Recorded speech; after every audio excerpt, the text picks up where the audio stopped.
Jack के द्वारा model प्रश्न पत्र सभी विषयों का जारी कर दिया गया है।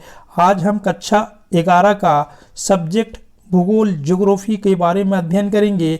इसमें कुल प्रश्न संख्या 1 से 40 तक दिया गया है। अब सभी प्रश्न का आंसर एक एक करके करेंगे।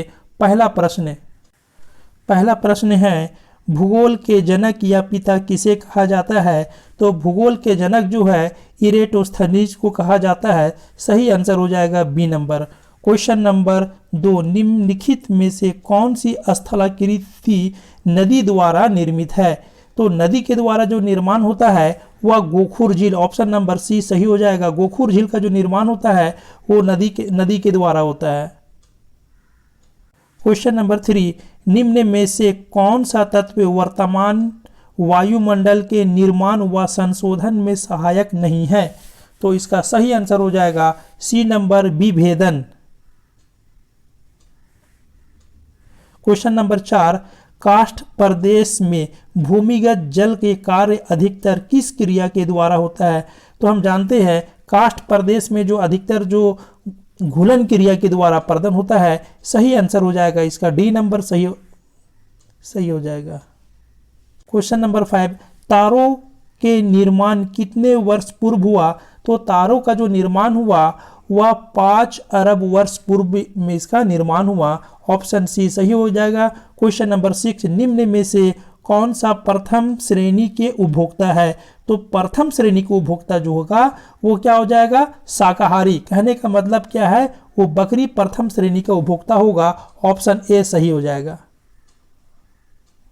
क्वेश्चन नंबर 7, पृथ्वी के आंतरिक परत के कोर का निर्माण किन तत्वों की प्रधानता है? तो पृथ्वी के आंतरिक जो परत है उसमें तुम्हारा निकेल और लोहा की प्रधानता होता है। सही आंसर हो जाएगा इसका D number.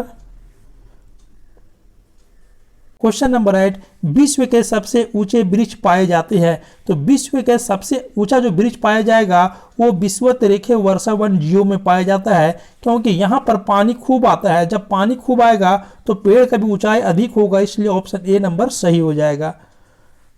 Question number 8, Deccan trap किस प्रकार का उद्गार के परिणाम है?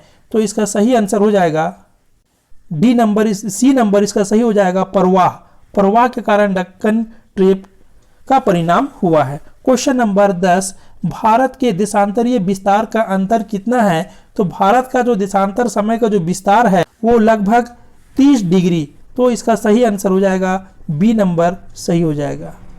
आंसर बी सही होगा। क्वेश्चन नंबर 11, प्लेट विवर्तनिक सिद्धांत का प्रतिपादन किसने किया? तो प्लेट विवर्तनिक सिद्धांत का प्रतिपादन मॉर्गन के भी हुआ था, मैकेंजी के द्वारा और पार्कर के द्वारा। तो इसमें सही हो जाएगा डी नंबर सही हो जाएगा। प्लेट विवर्तनिक का सिद्धांत इन सभी विद्वानों के द्वारा दिया गया था। क्वेश्चन नंबर 12, भारत की मुख्य भूमि उत्तर से दक्षिण लंबाई है। तो भारत का जो मुख्य भूमि उत्तर से दक्षिण जो लंबाई है 3214 किलोमीटर। ऑप्शन ए सही हो जाएगा। क्वेश्चन नंबर 13, संवहनीय धारा सिद्धांत किसने दिया? तो संवहनीय धारा जो सिद्धांत था यह आर्थर होम्स के द्वारा दिया गया। ऑप्शन नंबर ए सही है। क्वेश्चन नंबर 14, गंगा की सबसे लंबी सहायक नदी कौन सा है? तो गंगा की सबसे लंबी सहायक नदी है यमुना। ऑप्शन नंबर सी सही होगा। क्वेश्चन नंबर 15, निम्न में से कौन सा एक गौन प्लेट है? तो ए नंबर प्रशांत महासागर, बी नंबर उत्तरी America, C number Australian plate और डी नंबर अरेबियन प्लेट। तो सही आंसर हो जाएगा इसका डी। अरेबियन प्लेट को गौन प्लेट के रूप में माना जाता है। क्वेश्चन नंबर 16, निम्नलिखित में से कौन सी नदी डेल्टा का स्थान पर जवारन नद को मुख का निर्माण बनाती है? यानी डेल्टा नहीं बल्कि क्या करता है, जवारन नद मुख का निर्माण करती है। वह जो है नर्मदा नदी। नर्मदा नदी जिसे हम एस्सूरी भी कहते हैं। ये आंसर हो जाएगा ए नंबर सही हो जाएगा। क्वेश्चन नंबर 17, निम्न में से कठोरतम पदार्थ कौन सा है? इसका सही आंसर हो जाएगा 17 का डी नंबर। सबसे कठोरतम जो है यहाँ पर कोरंडम सबसे कठोरतम है। क्वेश्चन नंबर 18 निम्न में से कौन सा भारत का सबसे दक्षिणी स्थान है? तो भारत का सबसे दक्षिणी स्थान जो हो जाएगा वह कन्याकुमारी। ऑप्शन नंबर बी सही होगा। क्वेश्चन नंबर 19 भारत का सबसे ऊंचा जलप्रपात कौन सा है? तो भारत का सबसे ऊंचा जलप्रपात जो है वह जोग जलप्रपात। ऑप्शन नंबर सी सही होगा। क्वेश्चन नंबर 20 जाड़े के आरंभ में तमिलनाडु के तट प्रदेशों में वर्षा किसके कारण होती है? तो याद रखो तमिलनाडु के तट में जो वर्षा होता है वह लौटता मानसून के द्वारा वर्षा होता है, जिसे हम बोल सकते हैं तमिलनाडु के तट पर उत्तर पूर्वी। तो आंसर सही हो जाएगा ए नंबर, उत्तर पूर्वी मानसून से तमिलनाडु के तट पर वर्षा होता है। क्वेश्चन नंबर 21 कपास उत्पादन के लिए सर्वोत्तम कौन सी मिट्टी है? तो कपास उत्पादन के लिए सबसे अच्छा काली मिट्टी माना जाता है। काली मिट्टी को ही कपासी मिट्टी कहा जाता है। ऑप्शन सी सही होगा। क्वेश्चन नंबर 22 सिंधु नदी किस सागर में गिरती है? तो सिंधु नदी जो है वह तुम्हारा अरब सागर में गिरती है। ऑप्शन नंबर बी सही होगा।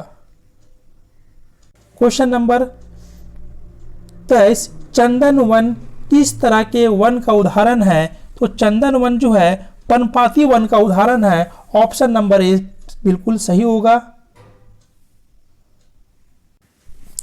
क्वेश्चन नंबर 24 उत्तर भारत के मैदान में चलने वाली सूक्ष्म एवं गर्म पवन कहलाती है।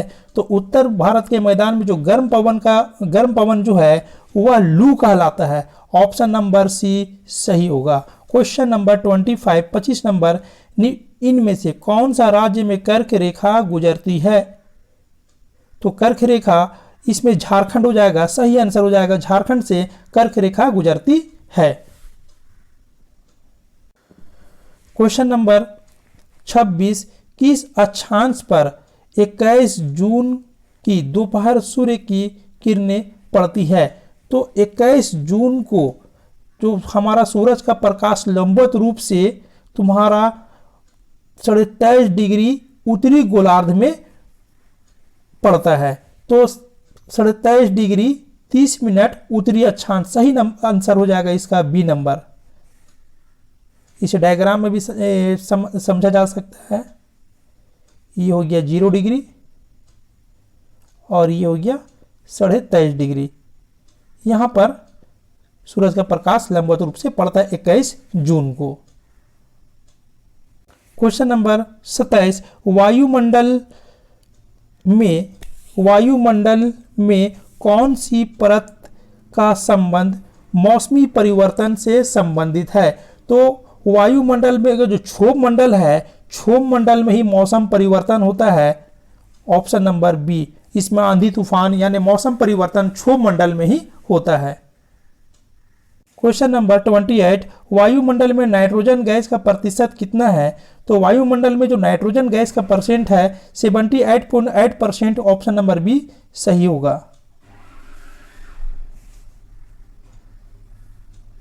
क्वेश्चन नंबर 29 इनमें से कौन सा ग्रीन हाउस गैस नहीं है? तो इसका सही आंसर हो जाएगा ऑक्सीजन। ऑक्सीजन जो है ग्रीन हाउस गैस नहीं है। Option number D. Question number 30 उत्तरी गोलार्ध में पवन का दाएं और विक्षेपण होता है। तो उत्तरी गोलार्ध में हमारा पवन जो है दाहिनी ओर मुड़ जाता है। यह पृथ्वी के घूर्णन के कारण। ऑप्शन नंबर बी सही होगा। क्वेश्चन नंबर 31 महासागरीय जल के ऊपर या नीचे गति किससे संबंधित है? यानी महासागर में जल ऊपर उठता है और नीचे गिरता है, ये ज्वार भाटा है। यानी सही आंसर हो जाएगा ज्वार के कारण। क्वेश्चन नंबर 12 है 32। क्वेश्चन नंबर 32 पृथ्वी की सतह पर गिरने वाली जल के रूप में कहते हैं। तो पृथ्वी में जो जल गिरता है यह वर्षण हो जाएगा। ऑप्शन या जिसे हम वर्षा कहते हैं। तो और सही आंसर हो जाएगा ए नंबर। क्वेश्चन नंबर 33 महासागरों की औसत लवणता है। तो महासागर का औसत लवणता जो है वो 35/1000 का आता है। यहाँ पर 35% लिखा हुआ, इसे हम पढ़ेंगे 35/1000। सही आंसर हो जाएगा सी नंबर। क्वेश्चन नंबर 34 निम्नलिखित में से कौन किसी स्थान के तापमान को प्रभावित कर सकता है? ऑप्शन ए अक्षांश भी प्रभावित करता है, ऊंचाई भी प्रभावित करता है, समुद्र से दूरी भी प्रभावित करता है। तो सही आंसर हो जाएगा डी नंबर, इसका सही आंसर होगा। क्वेश्चन नंबर 35 निम्नलिखित में से कौन सी मिट्टी की श्रेणी खादर और बांगर में आते हैं? तो तुम याद रखो कि जलोढ़ मिट्टी है, जलोढ़ मिट्टी को ही हम दो भाग में बांटते हैं, जिसे खादर और बांगर कहते हैं। तो सही आंसर हो जाएगा सी नंबर। क्वेश्चन नंबर 36 निम्नलिखित में से वह कौन सी प्रक्रिया है जिसके द्वारा जल द्रव से गैस में बदल जाता है? तो याद रखो, जल जो द्रव से गैस के रूप में बदल जाता है वाष्पीकरण की क्रिया के कारण। ऑप्शन सी सही होगा, वाष्पीकरण हो जाएगा सही नंबर। क्वेश्चन नंबर 37 प्रकाश वर्ष किसका मात्रक है? तो प्रकाश वर्ष जो है वो दूरी का मात्रक है। ऑप्शन बी सही होगा। क्वेश्चन नंबर 38 आपदा प्रबंधन के अंतर्गत है। ऑप्शन ए निवारण, बी नंबर पुनर्निवारण निर्माण, सी नंबर पुनर्वास और डी नंबर इनमें सभी। तो सही आंसर हो जाएगा इनमें सभी, डी नंबर सही आंसर होगा इसका। अब आते हैं क्वेश्चन नंबर 39 विश्व का सबसे गहरा महासागर है। तो विश्व का सबसे गहरा महासागर जो होगा वो प्रशांत महासागर है। अब क्वेश्चन नंबर 40 लास्ट क्वेश्चन है, सूर्य ताप की सबसे ज्यादा मात्रा प्राप्त होती है। तो सूर्य का प्रकाश सबसे अधिक जो पड़ता है वह तुम्हारा भूमध्य रेखा के पास, भूमध्य रेखा में। तो सही आंसर हो जाएगा इसका ए नंबर। इस तरह 40 प्रश्न हम देख लिए, 1 से 40 प्रश्न देख लिए। अब तक अगर वीडियो को लाइक नहीं किए हैं, सब्सक्राइब नहीं किए हैं, तो आप लोग वीडियो को लाइक और सब्सक्राइब कर दीजिए।